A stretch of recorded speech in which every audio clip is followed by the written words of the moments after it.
जवेदा हां गिनो इता चावल ते खड़ा चावल ते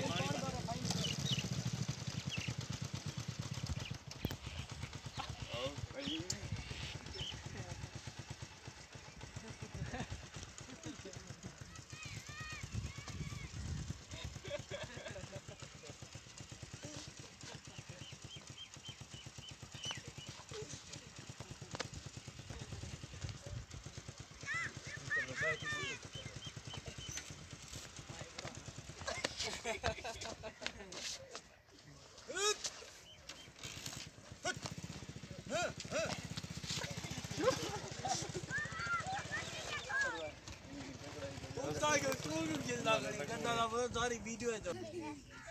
बाप बैठा रहा बस खैर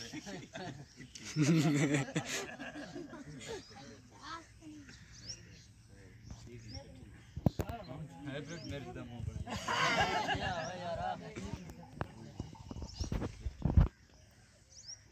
भाई आप तो दुआ यार को बनी नहीं थोड़े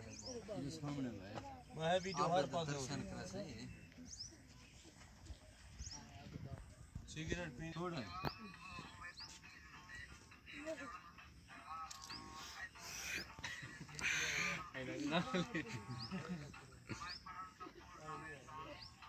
ऐनक तो 13-1400 रुपए दिया जी